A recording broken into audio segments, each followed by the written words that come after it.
welcome back. Today is day 14 and we're going to be talking about masking fluid. I'm lighting my candle. We're gonna be talking about masking fluid. If you don't have masking fluid, that's okay. I don't think I put it on the list of supplies like in that first prep video, because I want you to decide if you want it or not. So today, if you don't have masking fluid and you do have that white crayon, maybe bring that one back because I think you can get the same effect. Well, technically you can't, but for today you can. And so you can use the white crayon or you can skip it altogether. We're still gonna do this cute little painting, and here's what it is.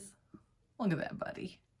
So it's just going to be like this sweet, cute little snail, and you can see where we are going to use the masking fluid is just for these little tiny circles, which sort of give texture to his shell or his little home. If you do have masking fluid, this is the one that I like to use, and I'll kind of explain masking fluid to you so that you understand it, because we're just kind of learning here. If you decide you want to get it and play with it, because for me, it sort of unlocked some new opportunities for me in watercolor, because it really does take away part of the tedious things. So you'll see when we get there. If you've got your calendar, keep marking those off because it's kind of fun. For supplies today, pencil, an eraser, our brush, and I've got that extra fine point Sharpie, or you can use a micron, and I have got my paints and a towel. I've got some water in a jar, and then also, okay, so the masking fluid or the white crayon.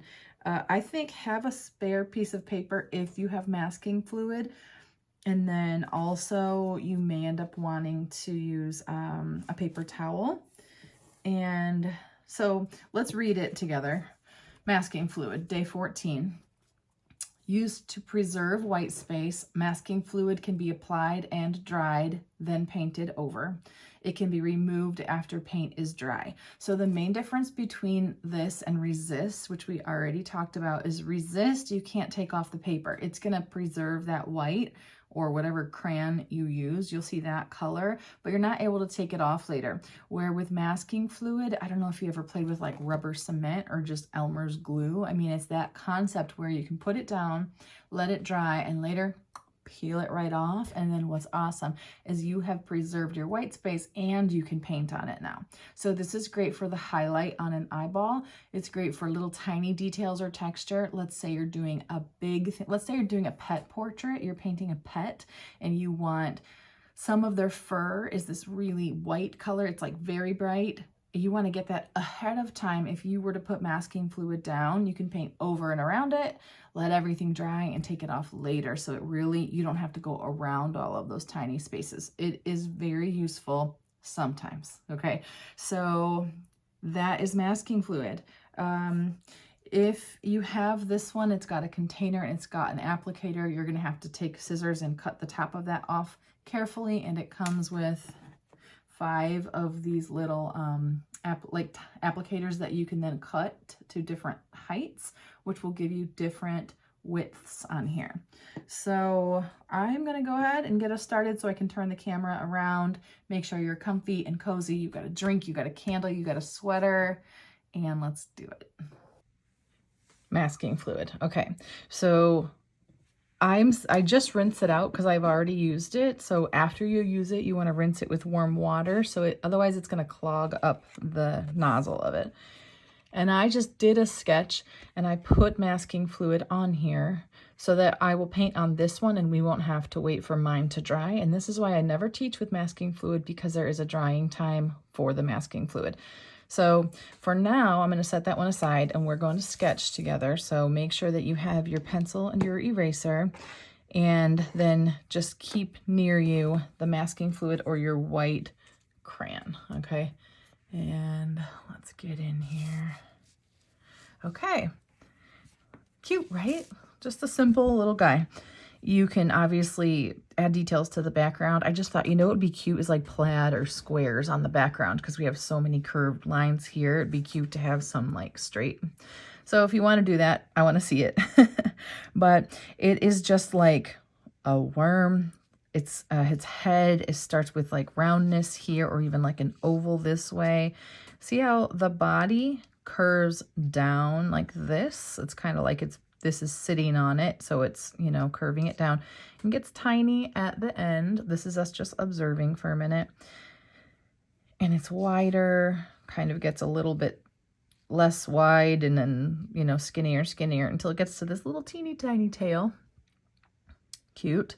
It's got two, oh dear, this is where we learn that I don't know the names of anything.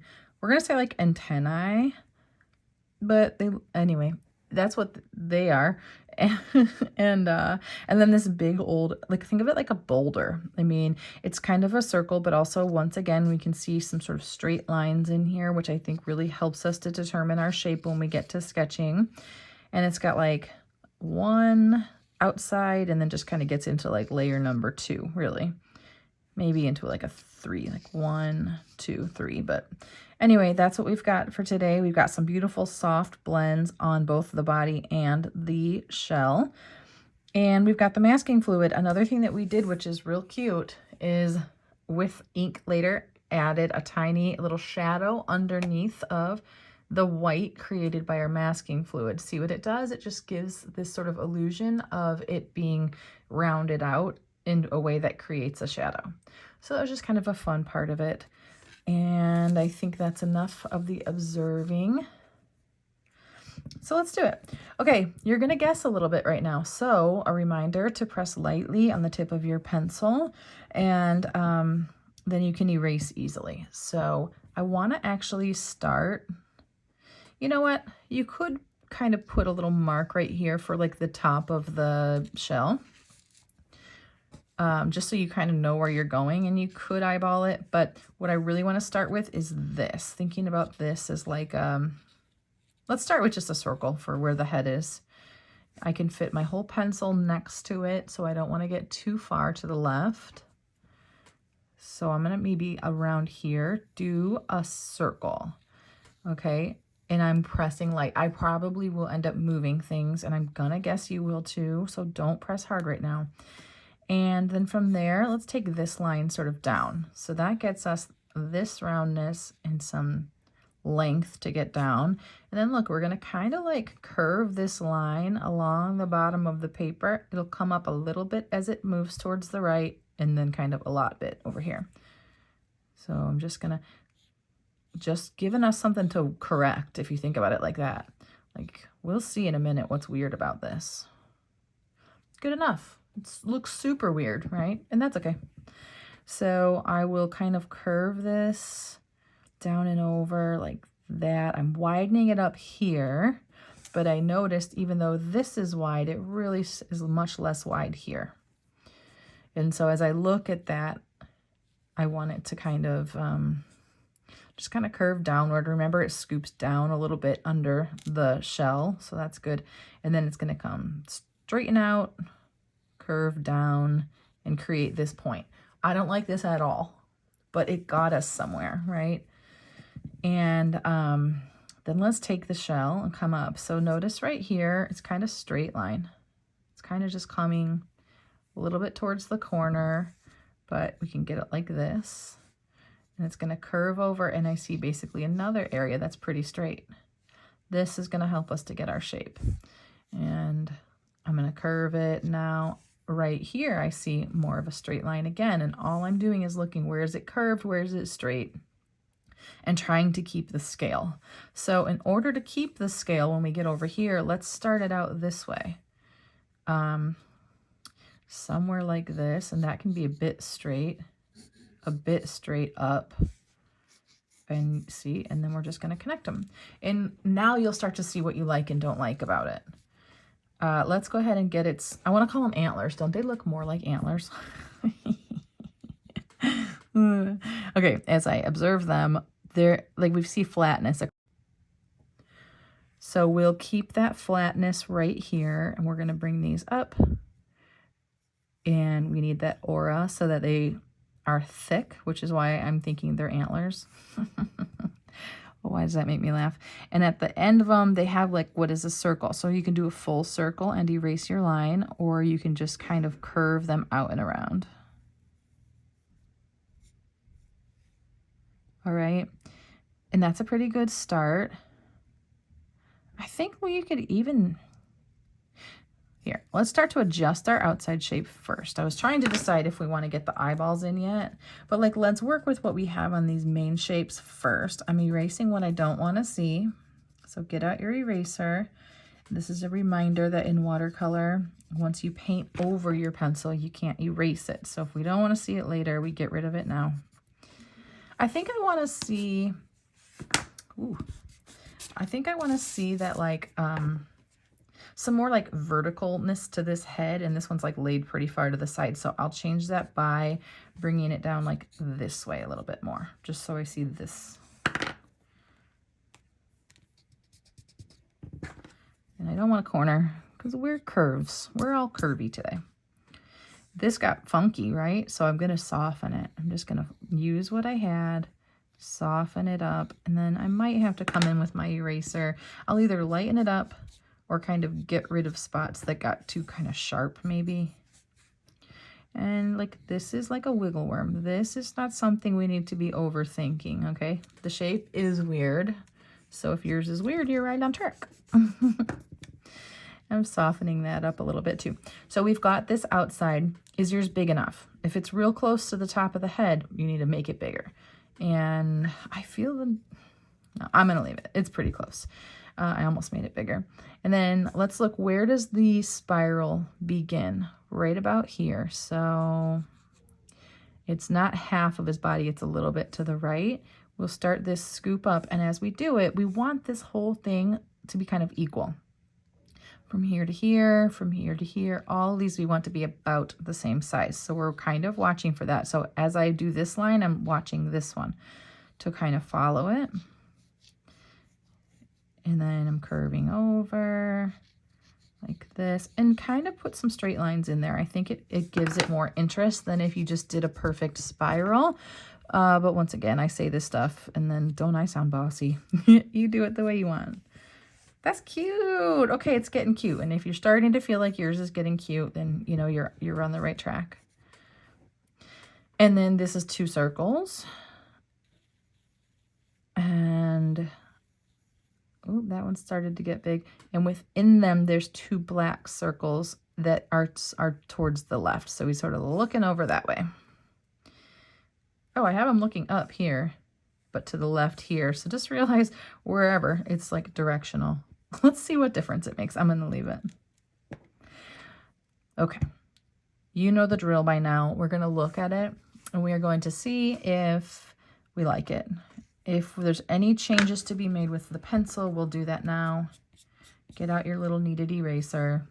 Change up anything you don't like. Assess it. Maybe go get a cup of coffee and come back or something and look at it again with fresh eyes. And then we'll call it good. We're getting pencil and eraser out of the way. So for me, I literally like move them out of the way. And then I will show you how to use the masking fluid for these little dots.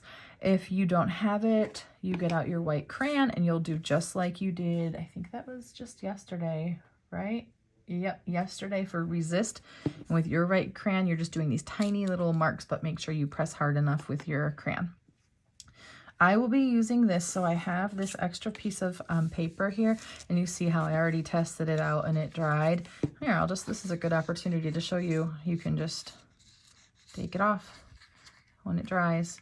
Sometimes you can do it as one, sometimes you're kind of moving it back and forth, but it'll come fully off once it's dry.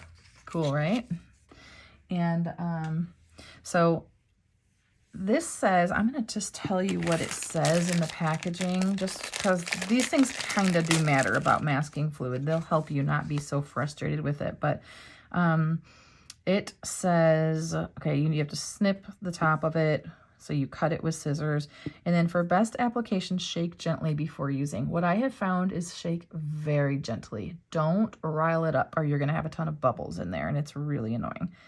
And it says the flow of fluid is controlled by capillary action and should not require squeezing. So if you get this fatter than you want, you kind of have to let it dry and start over, you know, or deal with it.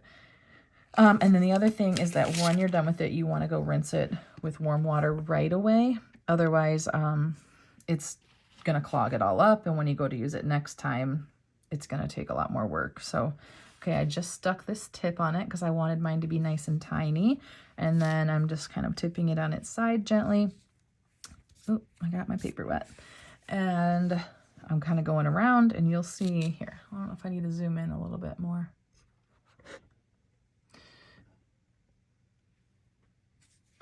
My camera is like so precarious. It could fall on me. We'll see. Okay, that is water. So I'm going to get into this one first. That's why we have it. I just rinsed this out so it had water in it. All right, I see bubbles. I'm going to get all those darn bubbles out. And now I've got, you can't see any of that. There we go. And now I have got this really nice thin line. I'm testing it out to make sure it's as thin as I want. And from here, I will start to do these little tiny dots. And the thing is, you know, the thicker they are, the longer they take to dry. And so that's why I just didn't want to deal with it today. A couple tips about that. When I do dry it, I like to have a fan sitting next to my desk and set it in front of the fan. I find that heat makes it just kind of affects it in a way that I do not like, and it makes it harder to get off later. In a pinch, you could use a heat gun, but just be real careful about it. Ooh, look at that giant one. I didn't mean for that, but that's okay. I'm just doing this on the body. You could technically do it on the eyes, but I don't like to because it's a bigger glob, and I know I can get around that with my paintbrush, but you're absolutely could do that. In bigger paintings, you can do a whole, you know, you can do a bunch of stuff with this, and you could even do this. You could paint yellow first and then preserve that so that you're keeping your yellow for like streetlights or something, and it's beautiful. So, okay, we've got this preserved, and now I'm going to switch over. Let's see how similar they are to this one instead, because you can see that they are dry. Okay, so now we're going to do like we usually do. I'm going to get this out of the way. If you bump that with your arm, you're going to be annoyed because it's like having glue all over you. And we can start to mix our colors. So think about what colors you want today. I think this one is so sweet. I think I like probably that there's a balance of like cooler colors, warmer colors, with like orange, darker orange and yellow. And then this one having kind of a bluish teal color and maybe like a lime green. But you pick what you like today. We've got our little sprayer. You can spray your paints.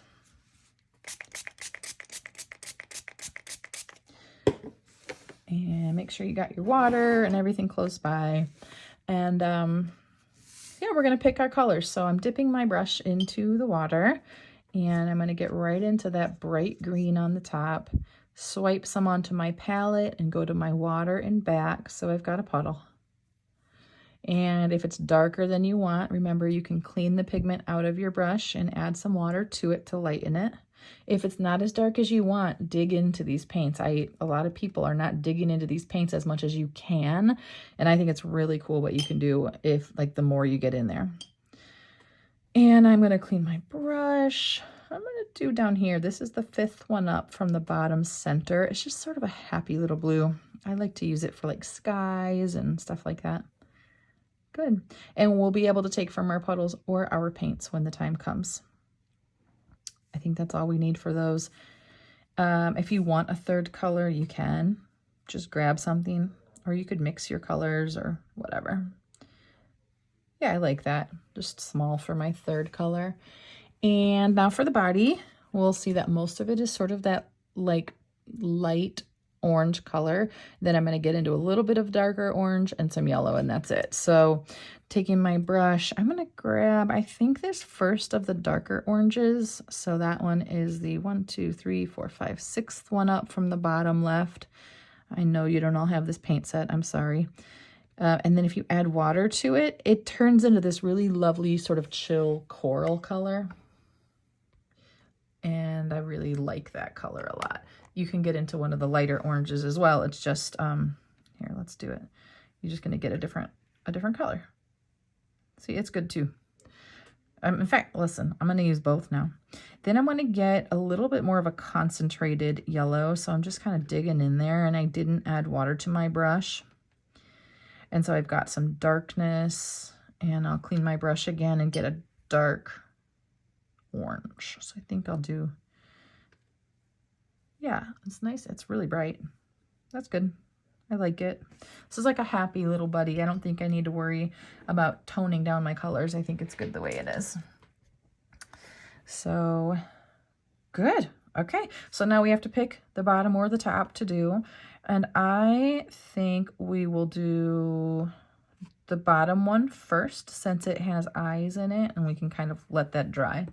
So I think you're starting to get the hang of it. I feel like you are. So I am going to just, I cleaned out my brush. I kind of tapped it on my towel, and I'm going to pick one of my colors. Oh, I already went to get into the top. I guess I just want to do that top. Let's do the top first. It looks more fun. Changed it up. We are going to be kind of loose and free with our colors. This is where you don't have as much control, and that's okay. You can do it.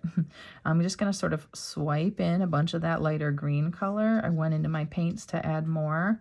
I'm cleaning my brush, and I'm going to add blue. So all I'm doing is like, I'm not worrying about water too much because I want my colors to blend.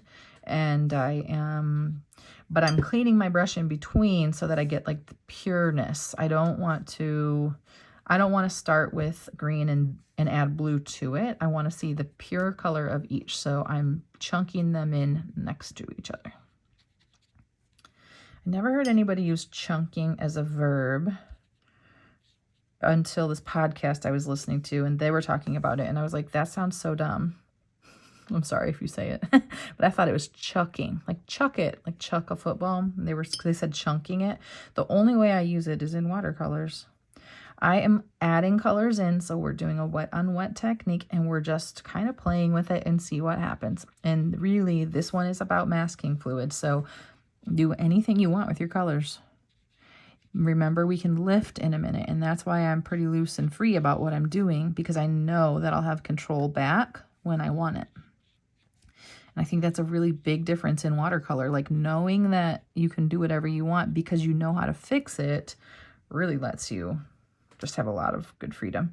Okay, since we know we're going to have to dry this in a minute, if you have puddling or pooling, even if it looks super cool and you like it, you're going to want to take some of the color off of it, like, because if there's just too much water and you go to dry it, it's going to move it anyway. It's going to take longer to dry, and it might move your paint around as well. So I'm just lifting up any excess by trying to disturb it as little as possible. I just think it looks really cool, and I want to kind of leave it the way it is. So we'll go ahead and give it a dry, and we'll move on to the bottom. I think a good experiment for this would be to do this and use the heat gun like I just did, and then also do another one with the masking fluid and don't use the heat gun, and see how much different it is to take these little bits off, because I think you'll find it's even easier without using a heat gun and just letting it dry like on your table while you work on painting something else. It's something to test. I mean, just like everything, it's the more you do it, the more you learn what matters to you and what you like. So now we're going to get into this body, and what we need to remember is, 1, this really does need to be dry first, and 2, we're going to avoid the eyes. We could have used masking fluid on them and then lifted it off, but that takes longer to dry, so we skipped it. We're going to get into our paint. We're going to get into the antlers, as I lovingly call them. So when we're in tight spaces like this, we're going to be really light on the tip of our brush. Really light on the tip of your brush as you go around these eyes. And you could have used less water than I am. You can see mine's kind of a lot, but I know that I can sort of pull that puddle across and over. And so I'm not worrying about it really, because in a minute I'll probably lift some of that out.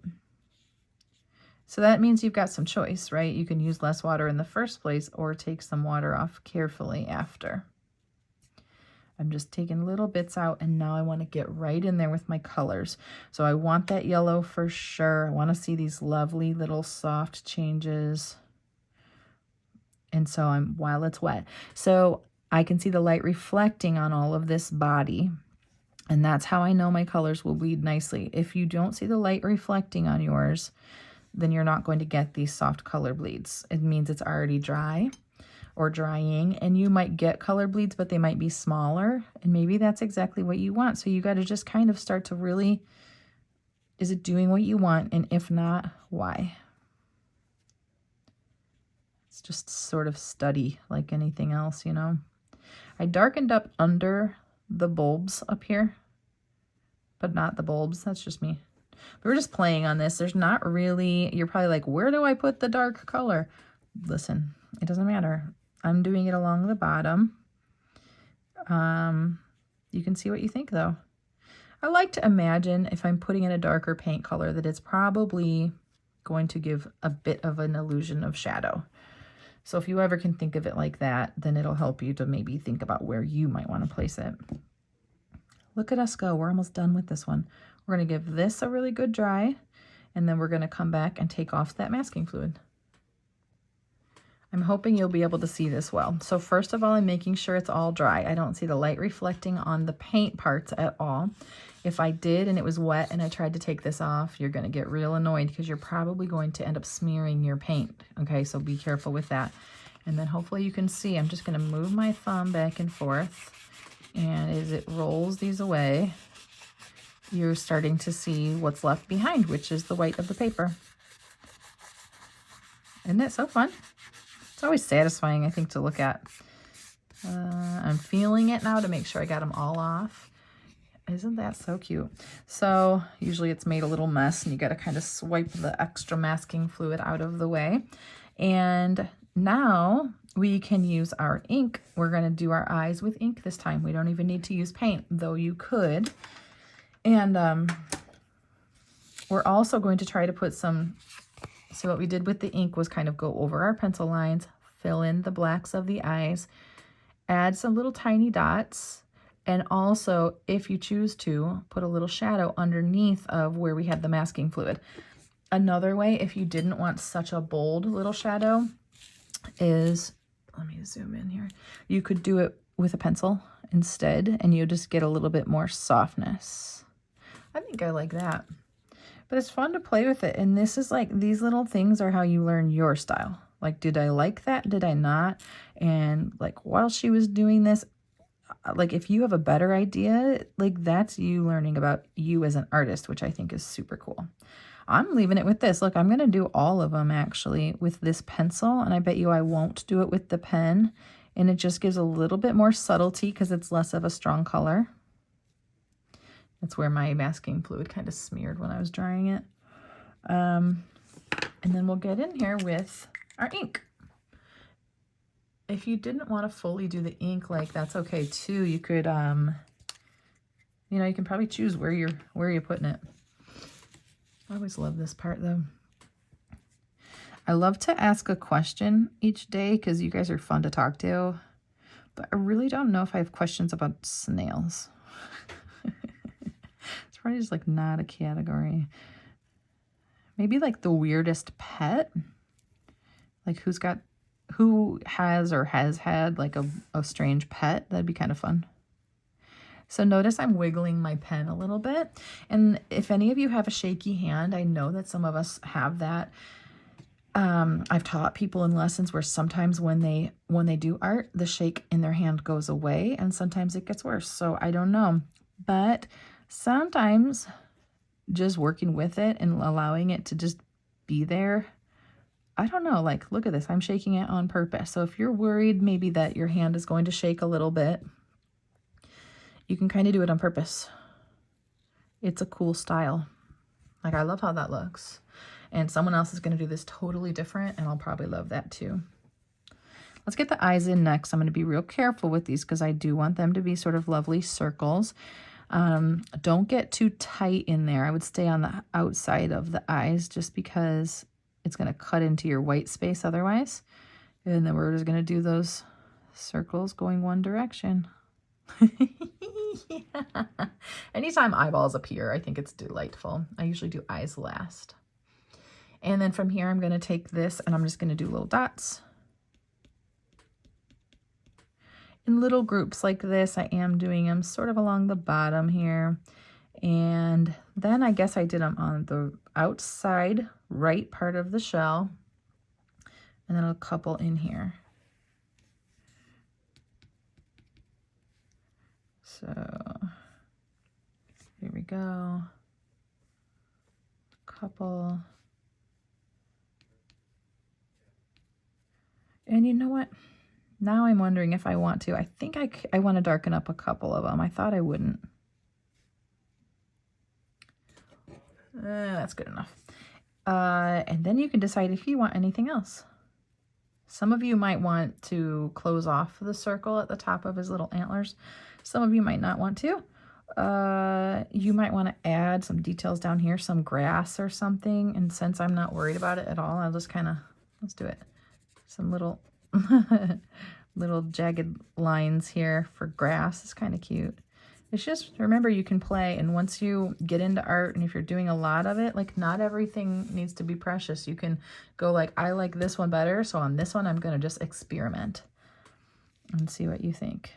I think he's cute. What a little cutie.